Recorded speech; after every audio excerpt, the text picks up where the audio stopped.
Hello friends, tech evolution YouTube চ্যানেলের আরেকটি নতুন ভিডিওতে তোমাদেরকে সকলকে স্বাগত। তো ফ্রেন্ডস, আজকের এই ভিডিওতে আমি তোমাদেরকে একটা স্ক্রলিং ডিসপ্লে বানিয়ে দেখাবো। আর এই স্ক্রলিং ডিসপ্লে বানানোর জন্য আমি কিন্তু নিয়ে চলে এসেছি এই পিক্সেল এলইডি। এটা হচ্ছে 2812 pixel LED, WS 2812 pixel LED. তো ফ্রেন্ডস, এই পিক্সেল এলইডি নিয়ে আগে আমি অনেক ভিডিও বানিয়েছি, এটা সম্পর্কে আর বিস্তারিত বলছি না। আজকের এই যে স্ক্রলিং বোর্ডটা বানাতে চলেছি, এই স্ক্রলিং বোর্ডটাতে টোটাল আমি ইউজ করছি, এখানে টোটাল 9টা প্যাকেট আছে। আর একটা প্যাকেটের মধ্যে 5 মিটার করে চেন আছে। আর এই 5 মিটার চেনের মধ্যে টোটাল 300 পিস করে এলইডি আছে। অর্থাৎ ফ্রেন্ডস, এখানে 9টা প্যাকেট মানে বুঝতেই পারছো, 9 3 27, অর্থাৎ 2700 পিস এলইডি কিন্তু আমি এই বোর্ডটার মধ্যে ব্যবহার করব। তো 2700 অ্যামাউন্টটা শুনে বুঝতেই পারছো তোমরা যে ডিসপ্লে বোর্ডটা কিন্তু খুব বড় হতে চলেছে। আর এইটার কন্ট্রোলার হিসাবে আমি ব্যবহার করছি এই ASP801E এই কন্ট্রোলারটা। তো ফ্রেন্ডস, এই কন্ট্রোলারটা নিয়ে আমি আগে একটা ভিডিও বানিয়েছিলাম, তো সেটা খুব ছোট একটা স্ক্রলিং বোর্ড ছিল। তা এখানে যে 4টে পোর্ট আছে, ডেটা আউটপুট যে 4টে পোর্ট আছে, এখান থেকে আমি একটা পোর্ট ইউজ করে আগে একটা ভিডিও বানিয়েছিলাম স্ক্রলিং বোর্ডের জন্য। আজকের যে ভিডিওটা আমি বানাচ্ছি, তো এখানে আমি সবগুলো পোর্ট কিন্তু এখান থেকে ইউজ করব। আর এখান থেকে যতটা সম্ভব এর আউটপুট পাওয়া যায় আমি সেটা ব্যবহার করে তোমাদেরকে একটা সুন্দর নেম বোর্ড বানিয়ে দেখাবো। তো ফ্রেন্ডস, ভিডিওটা খুবই ইন্টারেস্টিং হতে চলেছে, সবাই শেষ পর্যন্ত দেখতে থাকো। আর চ্যানেলে নতুন হয়ে থাকলে অবশ্যই আমার চ্যানেলটাকে সাবস্ক্রাইব করে নিও। তো ফ্রেন্ডস, চলো শুরু করা যাক।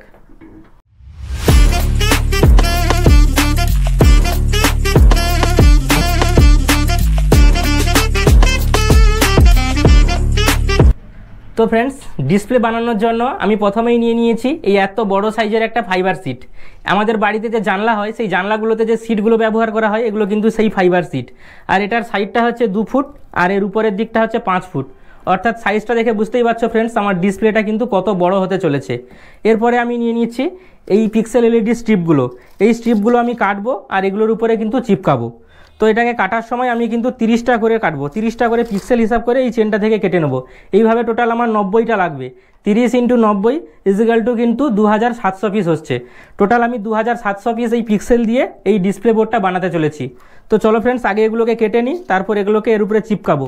দেন তারপর আমি কানেকশান করব, তারপর আমি এটাকে চালিয়ে তোমাদেরকে দেখাচ্ছি।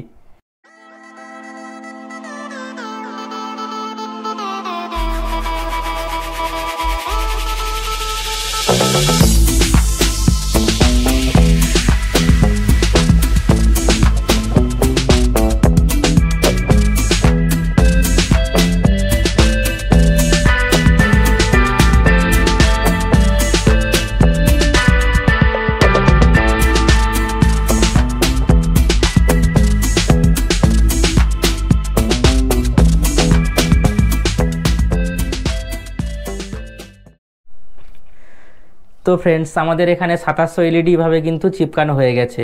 আর এটাকে দেখতেই কিন্তু এরকম লাগছে, খুব সুন্দর। তো ফ্রেন্ডস, এখানে যে 2700 এলইডি চিপকানো হয়েছে, তো এই চেনগুলো পাশাপাশি যে আছে, পাশাপাশি টোটাল 90টা সারি আছে এখানে। আর একটা স্ট্রিপের মধ্যে 30টা করে বাল্ব আছে। এভাবে টোটাল 2700 এলইডি কিন্তু এখানে চিপকানো হয়েছে। আর এটাকে প্রোগ্রাম করার জন্য ফ্রেন্ডস, আমি যে কন্ট্রোলারটা ব্যবহার করছি সেটা হচ্ছে এই কন্ট্রোলারটা SP801E। তো এই কন্ট্রোলারটাতে টোটাল 4টে পোর্ট আছে, 4টে ডেটা আউটপুট আছে। এই ডেটা আউটপুটগুলো একটা পোর্ট থেকে টোটাল 1000 পিস এলইডি জ্বালানো যায়। আর ফ্রেন্ডস, আমার এখানে টোটাল 2700 পিস এলইডি আছে। তাই ফ্রেন্ডস, এই 2700 পিস এলইডির পোর্শনটাকে আমি 3 ভাগে ভাগ করেছি। প্রথম 900 পিস পিক্সেল, অর্থাৎ প্রথম 30টা লাইনের জন্য পোর্ট 1 থেকে আমি এখানে ডেটা কানেকশান করব। তারপরে 900টা অর্থাৎ 30টা লাইনের জন্য পোর্ট 2, তারপরেরটা হচ্ছে পোর্ট 3 থেকে এভাবে আমি ডেটা কানেকশান করব। ফ্রেন্ডস, আমার কানেকশান করতে কিছুটা সময় লাগবে, ততক্ষণ পর্যন্ত তোমরা ভিডিওটাকে লাইক করে চ্যানেলটাকে সাবস্ক্রাইব করে দিও। তোমাদের এই ছোট্ট সাহায্য কিন্তু আমাকে অনেকটাই হেল্প করে পরের কোনো ভিডিও বানাতে। তো ফ্রেন্ডস, চলো কানেকশানগুলো করে ফেলি।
স্ট্রিপগুলো বসানোর সময় এর উপরে যে অ্যারো সাইন আছে, তো একটা অ্যারো সাইন যদি নিচের দিকে থাকে আর একটা অ্যারো সাইন উপরের দিকে, এইভাবে বিপরীত ডাইরেকশান করে পরপর করে এই স্ট্রিপগুলো বসানো হয়েছে।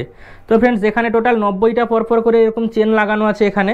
তো আমি এটাকে 3টে পর্যায়ে ভাগ করেছি, প্রথম 30টা, তারপরে 30টা, তারপরে 30টা। আর এই প্রত্যেকটা স্ট্রিপের মধ্যে 3টে করে কানেকশান আছে দেখতে পাচ্ছ। একটা হচ্ছে গ্রাউন্ড, তারপর একটা ডেটা ইন, তারপর একটা 5 ভোল্ট। প্রত্যেকটা 5 ভোল্টকে আমি এখানে সিরিজ কানেকশান করে নিয়েছি। তো এখানে যে দেখতে পাচ্ছ একটা আর দুটো তার দিয়ে এখানে কানেকশানটা করা হয়েছে। এখানে কিন্তু এটা এর পাওয়ার কানেকশানটা পরপর করে আমি করে নিয়েছি। এটা কিন্তু টোটাল সবগুলো স্ট্রিপ একসঙ্গে সিরিজ কানেকশান করা হয়েছে। আর এইখানে যে কানেকশানগুলো দেখতে পাচ্ছ এগুলো কিন্তু ডেটা কানেকশান। ফার্স্ট আমার এখানে যে কানেকশানটা করা হয়েছে দেখতে পাচ্ছ এখান থেকে পোর্ট 1, এই যে কন্ট্রোলারটা আমার এখানে বসানো হয়েছে, এখান থেকে যে পোর্ট 1 আছে, এই পোর্ট 1 থেকে ফার্স্ট এখানে ডেটা কানেকশান দেওয়া হয়েছে। এই কানেকশানটা ফ্রেন্ডস এখান থেকে নিচের দিকে যাবে, গিয়ে এখান থেকে দ্বিতীয় স্ট্রিপে এসছে, পরপর এখানে উপর থেকে উঠবে, উপর থেকে উঠে এখানে আবার 3 নম্বর স্ট্রিপে যাবে। এইভাবে কানেকশানগুলো করে করে পরপর এখানে এসেছে। অর্থাৎ আমার 30 নম্বর চেনে কিন্তু এখানে আমার কানেকশান শেষ হয়ে গেছে, ফার্স্ট পোর্টের কানেকশান।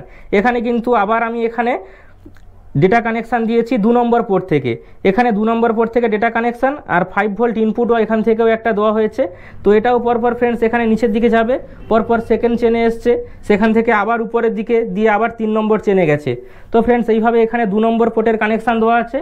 এরপর থেকে এখানে দেখো 3 নম্বর পোর্ট, এই 3 নম্বর পোর্ট থেকেও এখানে কানেকশান করা হয়েছে। এখানে ডেটা 5 ভোল্ট আর গ্রাউন্ডে লাইন করা হয়েছে। এটাও পরপর এভাবে নিচে গেছে এবং উপরের দিকে আসছে। এভাবেই মূলত ফ্রেন্ডস এর কানেকশানটা করা হয়েছে। টোটাল এখানে 30টা করে সেট করে আমি 3টে পোর্টে ভাগ করে এই কন্ট্রোলারটা থেকে আমি এর কানেকশান দিয়েছি। তো ফ্রেন্ডস এই ফাইবারের সিটটা খুবই ফ্লেক্সিবল। তো এটাকে স্ট্রেংথ দেওয়ার জন্য আমি কাঠের টুকরো থেকে কিছু বাটাম আমি কেটে নেবো, দিয়ে এর 4 সাইডে একটা ফ্রেম বানিয়ে এটাকে একটু মজবুত করে বানাবো। আর এর উপরে আরও একটা এরকম পিভিসি ট্রান্সপারেন্ট সিট আমি দিয়ে দেবো, যাতে এটা রোদ বা জল লাগলে কোনো কিছু সমস্যা না হয়, কারণ এটা আউটডোর ইউজ করার জন্যই আমি বানাচ্ছি। তো ফ্রেন্ডস চলো আগে আমি এর ফ্রেমটা বানিয়ে নিই।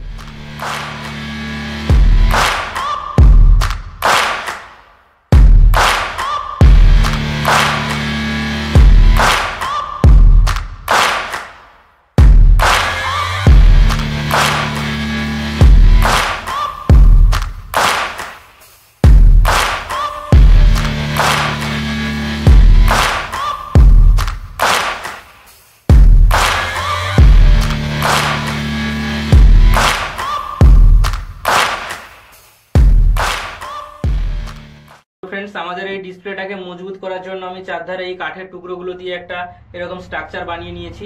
আর এটাকে রোদ বা বৃষ্টি থেকে বাঁচানোর জন্য আমি এরকম আরেকটা ট্রান্সপারেন্ট সিট আমি এর উপরে চাপিয়ে নেব, দিয়ে এটাকে ওই কাঠের টুকরোর সঙ্গে আটকে দেবো। তো ফ্রেন্ডস দেখতে পাচ্ছ আমাদের ডিসপ্লে কিন্তু একদম তৈরি হয়ে গেছে। আর এটাকে আমি পাওয়ার সাপ্লাই দিয়ে দিয়েছি, দেখতে পাচ্ছ প্রত্যেকটা এলইডি কিন্তু জ্বলছে। তো ফ্রেন্ডস এটাকে আমি আমাদের স্টুডিওর দেওয়ালের পিছনে এইভাবে সেট করে নিয়েছি। এবার আমি এটাকে মোবাইলের সঙ্গে কানেক্ট করে দেখাবো। তো ফ্রেন্ডস কানেক্ট করার আগে আমাদের আগে যেতে হবে কন্ট্রোলারে। তো ফ্রেন্ডস এই যে কন্ট্রোলারটা রয়েছে, এই কন্ট্রোলারের উপরে একটা বোতাম রয়েছে, এই বোতামটা প্রেস করে এটার মুড চেঞ্জ করা যায়। এই কন্ট্রোলারটা 2 রকম মুডে আমরা ব্যবহার করতে পারি, একটা হচ্ছে এফপি মুড আর একটা হচ্ছে এসটিএল মুড। যখন এই কন্ট্রোলারটাতে ব্লু কালারের লাইট গ্লো করবে তখন এটা এফপি মুডে থাকবে, আর মুডটা চেঞ্জ করার জন্য বোতামটাকে কয়েক সেকেন্ড ধরে থাকলে কিন্তু এর মুডটা চেঞ্জ হয়ে যাবে। আর যখন এফপি মুডে থাকবে তখন এটা ব্লু কালারের লাইট জ্বলবে, আর যখন এটা এসটিএল মুডে থাকবে তখন এটা গ্রিন কালারের লাইটে জ্বলবে। তো ফ্রেন্ডস আপাতত আমি এই কন্ট্রোলারটাকে এফপি মুডে রেখেছি। এখন এখান থেকে যে ব্লু কালারের লাইটটা জ্বলছে, অর্থাৎ এখান থেকে কিন্তু আমরা এই এফপি মুডে যখন থাকবে তখন এখান থেকে একটা হটস্পট জেনারেট হবে, যেটা আমি মোবাইলের সঙ্গে কানেক্ট করব। কানেক্ট করে সেখান থেকে এটাকে কন্ট্রোল করে তোমাদেরকে দেখাচ্ছি।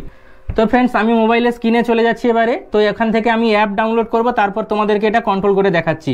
তো প্রথমে আমি ফোনের স্ক্রিনে চলে এলাম, এখান থেকে একটা আমাদের অ্যাপ ডাউনলোড করতে হবে। প্রথমে আমি প্লে স্টোরে চলে এলাম, এখান থেকে আমি অ্যাপটা সার্চ করে নেব। তো অ্যাপটার নাম হচ্ছে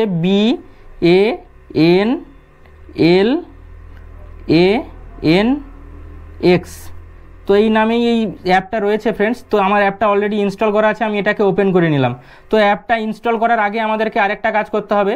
তো এখান থেকে যে হটস্পটটা জেনারেট হচ্ছে, এই হটস্পটটার সঙ্গে আমাদের কিন্তু এই কন্ট্রোলারটা কানেক্ট করে নিতে হবে আমাদের এই মোবাইলের সঙ্গে। তো এখানে দেখতে পাচ্ছ SP801E যে কন্ট্রোলারটার নাম দেখাচ্ছে, এটার সঙ্গে আমাদের কানেক্ট করতে হবে। আর এটার পাসওয়ার্ড হচ্ছে 1 থেকে 8 পর্যন্ত। তো ফার্স্ট আমি এটাকে কানেক্ট করে নিলাম, তারপর আমি অ্যাপে চলে যাব। দেখতে পাচ্ছ ফ্রেন্ডস এটা সাকসেসফুল কানেক্ট হয়ে গেছে। আর যখন তোমরা এটা কানেক্ট করবে তোমাদের ফোনের ডেটা কানেকশান যেন অবশ্যই বন্ধ থাকে, মোবাইল নেটওয়ার্ক যদি বন্ধ থাকে তবেই কিন্তু এটা কাজ করবে। এবার আমি যে অ্যাপ ইনস্টল করা রয়েছে আমি অ্যাপে চলে গেলাম। তো ফ্রেন্ডস এখানে আসার পরে আমাদেরকে প্রথমে অ্যাড ডিভাইসে আসতে হবে। এখানে কিন্তু ম্যানুয়ালি সার্চ করলে এই নাম্বারটা চলে আসবে যেটা হচ্ছে SP801E, না হলে এখানে কিন্তু ম্যানুয়ালি এখানে গিয়েও এই কন্ট্রোলারটা সার্চ করে এখান থেকে কানেক্ট করা যায়। তো যেহেতু আমাদের এখানে চলে এসছে আমি ডাইরেক্ট এখান থেকে এটা কানেক্ট করে নিলাম। তো ফ্রেন্ডস কানেক্ট করার সঙ্গে সঙ্গে আমাদের ইন্টারফেসে যে জিনিসগুলো চলে এসছে সেটা আমি বলে দিই। ফার্স্ট অপশান যেটা আছে এটা হচ্ছে ব্রাইটনেস বাড়া কমার জন্য, দেখতে পাচ্ছি এখানে ব্রাইটনেস বাড়ছে কমছে। তো আমি ভিডিও করার জন্য ব্রাইটনেসটা আপাতত কমিয়ে দিচ্ছি। আর এখানে যে আমাদের যে ডিজাইনগুলো আসবে সেটা বাড়ানো কমানোর জন্য, মানে কতটা স্পিডে এই ডিজাইনগুলো যাওয়া আসা করবে সেটার জন্য এইটা দেওয়া আছে। আর এখানে যে অপশানটা দেওয়া আছে এটা কিন্তু এটাকে অন অফ করার জন্য। তো ফ্রেন্ডস ফার্স্ট আমাদের যে অ্যাড অপশান আছে এখানে যাব। এখানে আমি কিছু লেআউট আগে থেকে তৈরি করে রেখেছিলাম বলে এখানে এগুলো দেখাচ্ছে ফ্রেন্ডস। তো আমি প্রথম থেকে তোমাদেরকে দেখাচ্ছি এই লেআউট যে আছে এখানে। তো আমি লেআউটে প্রথমে যাব, গিয়ে এখানে চেঞ্জ লেআউটে আসবো। তো চেঞ্জ লেআউটে আসার পরে এখানে যে প্লাস চিহ্নটা দেখছো এখানে যাব, এখানে গিয়ে আমি রেগুলারে আসবো। রেগুলারে আসার পরে এখানে দেখতে পাচ্ছ এখানে ক্রিয়েট লেআউট বলে একটা অপশান রয়েছে। প্রথমে দেখো একটা অপশান রয়েছে ক্যানভাস বলে। টোটাল আমাদের কটা এলইডি নিয়ে পুরো যে ডিসপ্লেটা তৈরি করেছি তো সেটা দেখানোর জন্য এখানে ক্যানভাসটা আগে সিলেক্ট করতে হবে। তো এখানে আমাদের টোটাল হাইট রয়েছে বা ওয়াইটে রয়েছে টোটাল 90টা এলইডি, আর হাইটে রয়েছে আমাদের 30টা এলইডি। এই নিয়ে টোটাল 2700 পিস এলইডি আমার এখানে রয়েছে। তো আমাদের ক্যানভাস রেডি হয়ে গেছে। তো এবারে যে অপশানটা রয়েছে দেখতে পাচ্ছ ফ্রেন্ডস অ্যাড বলে। তো এখানে অ্যাডে আসবো, এখানে যে P1 অর্থাৎ পোর্ট 1 থেকে আমরা কটা কানেকশান দিয়েছি তো সেটা দেখানোর জন্য। তো P1 সিলেক্ট আছে, এখানে আমরা নেক্সটে আসবো। তো P1-এ আমাদের আছে ওয়াইটে আছে 30টা এলইডি আর আমাদের হাইটেও রয়েছে 30টা এলইডি। তো এখানে আমি নেক্সট করে দিলাম। তো এখানে আমাদের কানেকশান P1 কানেকশানটা কিন্তু নিচ থেকে দেওয়া হয়েছে। প্রত্যেকটা কানেকশান আমাদের নিচ থেকে পরপর উপরে গেছে, উপর থেকে নিচে এসছে, এভাবেই কিন্তু গেছে। তো এখানে যে অ্যারো সাইনটা আছে এই অ্যারো সাইনগুলো পরপর কোন দিক থেকে আমাদের কানেকশানগুলো করা হয়েছে তো সেগুলো দেখানোর জন্য আমি এইভাবেই কানেকশানটা করেছি। তো এইটা আমি সিলেক্ট করে নিলাম, এখানে ডান করে দিলাম। এইবারে ফ্রেন্ডস এইটাকে একটু চেপে ধরে এটাকে সাইড করে দিতে হবে। এটা হয়ে গেল ফ্রেন্ডস। তো এখানে আবার আমাদের আবার যে অ্যাড অপশান আছে এই অ্যাডে যে P2 অপশানটা আছে তো এই P2 অপশানটা এখানে আমি নেক্সট করে নেব। নেক্সট করার পরে এখানেও কিন্তু 30/30 এটাও সিলেক্ট করে নেব, 30/30 নেক্সট করলাম। ঠিক আছে, এভাবেও কানেকশানটা করা হয়েছে। যে অ্যারো সাইনটা এখানে দেখাচ্ছে সেটাও ডান করে দিলাম, দিয়ে এটা কিন্তু পরের এখানে সেট হয়ে গেছে। তো এখানে আবার আমি অ্যাড করব, টোটাল আমার 3টে পোর্ট এখানে অ্যাড করা আছে। এখানে দেখতে পাচ্ছ P3 চলে এসছে, এখান থেকে আমি নেক্সট করে নেব। এখান থেকে পরে আমি 30 আর হাইটেও আমাদের 30টা এলইডি আছে সেটাও আমি এখানে সেট করে নেব। তো নেক্সট হয়ে গেল, এখানে এইভাবে কানেকশানটা করা আছে সেটাও দিয়ে দিলাম, দিয়ে ডান করে দিলাম। তো এই P3টা P2-র উপরে চেপে গেছে, এটাকে একটু চেপে ধরে আমি সাইড করে দিলাম। এভাবে এটাকে সাইড করে নিতে হবে। তো friends total P1 P2 P3 আমাদের সেট হয়ে গেছে, দিয়ে অ্যাড করে দিলাম, দিয়ে এটার আমাদের নাম দিতে হবে। তো ফ্রেন্ডস এটার আমি নাম দিয়ে দিলাম, আমাদের যে চ্যানেলের নাম আছে সেটা দিয়ে দিচ্ছি।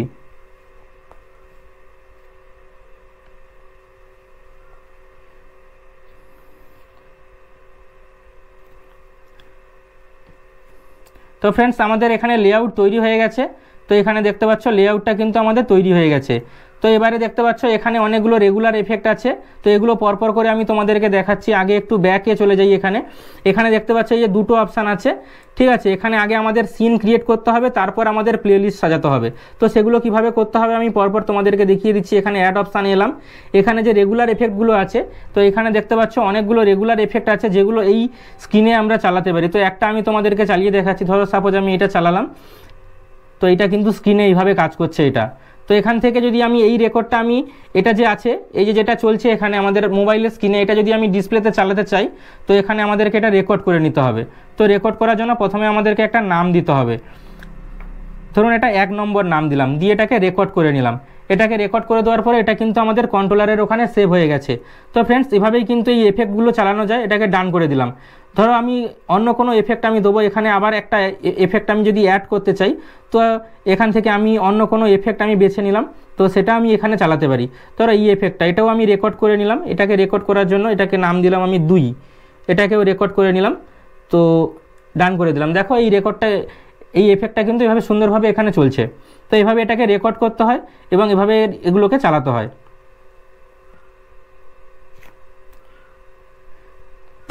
তো ব্যাকে চলে গেলাম, এখানে দেখতে পাচ্ছ রেগুলার এফেক্ট রয়েছে, এখানে মিউজিক এফেক্ট রয়েছে, এখানে ইমেজও চালানো যায়। এবার মেন আমাদের এখানে যে ডিসপ্লেতে যে নাম চলবে সেটার জন্য আমি চলে গেলাম টেক্সটে।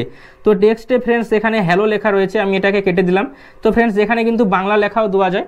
তো আমি এখানে একটা বাংলা লেখা প্রথমে টাইপ করে দেখাচ্ছি।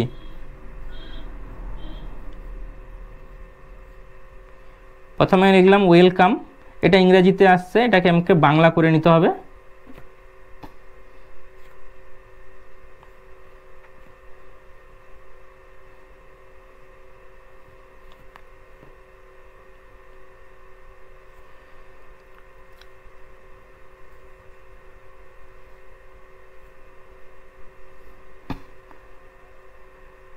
এখানে আমি ওয়েলকাম বলে একটা লেখা আমি লিখে দিয়েছি। তো এটাকে আমি ডান করে দিলাম। তো এই লেখাটার কালার চেঞ্জ করার জন্য এখানে অপশান আছে অনেকগুলো, এখানে কালার চেঞ্জ করা যায় বা লেখার ফন্টের যে সাইজ আছে সেগুলো বাড়ানো কমানো যায়। তো এটাকে আমি একটু বড়ও করে নিলাম। তো এখানে এটা দিয়ে দিলাম, দিয়ে এটাকে রেকর্ড করে নিলাম। এটার নাম দিলাম আমি 3। তো এটাকেও আমি রেকর্ড করে নিচ্ছি।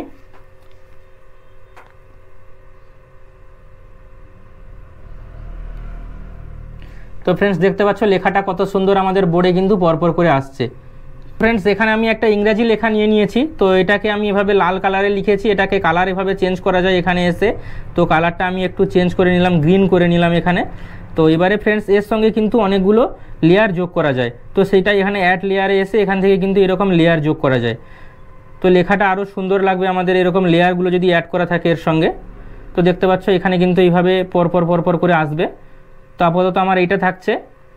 তো এখান থেকে আমি এটাকে রেকর্ড করে নিলাম। তো রেকর্ড করার জন্য এটাকে নাম দিলাম 4। এটা ফ্রেন্ডস রেকর্ড হয়ে গেলেই কিন্তু স্ক্রিনে চলা শুরু হয়ে যাবে। তো এই ইংরেজি লেখাগুলো এভাবে আসবে, তোমরা এখান থেকে ইংরেজি বা বাংলা যে কোনো লেখা কিন্তু এখানে চালাতে পারবে। এটা রেকর্ড হতে অনেকগুলো ফ্রেম চলে এসছে, যেহেতু এখানে ইংরেজি লেখা অনেকগুলো লেয়ার অ্যাড করা আছে, তো যার কারণে রেকর্ড হতে অনেকটা সময় লাগবে। তো রেকর্ডিং হয়ে গেছে। তো দেখতে পাচ্ছ এখানে কিন্তু এইভাবে আমাদের নামগুলো চলছে। Welcome to my YouTube channel tech evolution, এই লেখাটা কিন্তু এখানে আসবে। আর লেখাগুলো কিন্তু খুব সুন্দরভাবে বোঝা যাচ্ছে। এখানে আরও যে কোনো লেখা বা যে কোনো টেক্সট বা যে কোনো লেয়ার তোমরা অ্যাড করে এইভাবে খুব সুন্দর সুন্দর ডিজাইন কিন্তু তোমরা চালাতে পারো। তো ফ্রেন্ডস এখানে আমি অনেকগুলো ডিজাইন বা লেখা আমি এখানে যেগুলো রেকর্ড করেছিলাম, এবার সেগুলো সবগুলোকে একসঙ্গে চালানোর জন্য এখান থেকে আমাদের ব্যাকে চলে আসতে হবে। আর ব্যাকে চলে আসলে দেখতে পাবে 1 2 3 4 4টে আমি পরপর যেগুলো রেকর্ড করেছিলাম, তো সেগুলো সবগুলো শো করছে। তো আমি এখানে যেটার উপরে টাচ করব সেটাই কিন্তু এখানে শো করবে। তো ফ্রেন্ডস এগুলো সবগুলোকে একসঙ্গে চালানোর জন্য প্রথমে আমাদেরকে একটা এই যে সবগুলো সিন আছে, এই সিনগুলো প্রত্যেকটা সিনকে একটা প্লে লিস্টে নিয়ে আসতে হবে। তো এখানে সাইডের অপশান আছে, এই সাইডের অপশান থেকে এখানে অ্যাড অপশানে এলাম। এখান থেকে আমাদের প্লে লিস্ট 1 বলে আমি লিখে দিচ্ছি, PLAY প্লে 1 বলে আমি এখানে ওকে করে দিলাম। এখানে ওকে করার পরে অ্যাড সিন, আমি যে সিনগুলো এখানে রেডি করেছিলাম, তো প্রত্যেকটা সিন আমি এখানে টিক চিহ্ন দিয়ে দিলাম। তো প্রত্যেকটা সিন আছে, দিয়ে এখানে ফাইনালি করে দিলাম। তো ফ্রেন্ডস এখানে কিন্তু প্রত্যেকটা পরপর করে আমি যতগুলো এখানে রেকর্ড করেছিলাম, টোটাল আমি এখানে অল্প করে 4টে রেকর্ড করেছিলাম। তো 4টে এখানে পরপর করে কিন্তু চলতে থাকবে। তো ফ্রেন্ডস এই স্ক্রলিং ডিসপ্লেটা কেমন লাগছে তোমরা সবাই আমাকে অবশ্যই কমেন্ট করে জানিও। আর আমি এই ডিসপ্লেতে আমার নিজের মতো কিছু ডিজাইন আমি তৈরি করে রেখেছি, সেটা তোমাদেরকে দেখাচ্ছি। তো তোমরা সবাই সেটাকে দেখো এবং আমাকে কমেন্ট করে জানিও সেটা কেমন হয়েছে। তো ফ্রেন্ডস আজকের ভিডিওটা এই পর্যন্তই। ফিরে আসছি পরে নতুন কোনো ভিডিও নিয়ে, কোনো নতুন টপিকের সঙ্গে। চ্যানেলে যদি নতুন হয়ে থাকো অবশ্যই চ্যানেলটাকে সাবস্ক্রাইব করে দিও। ততক্ষণ পর্যন্ত বাই।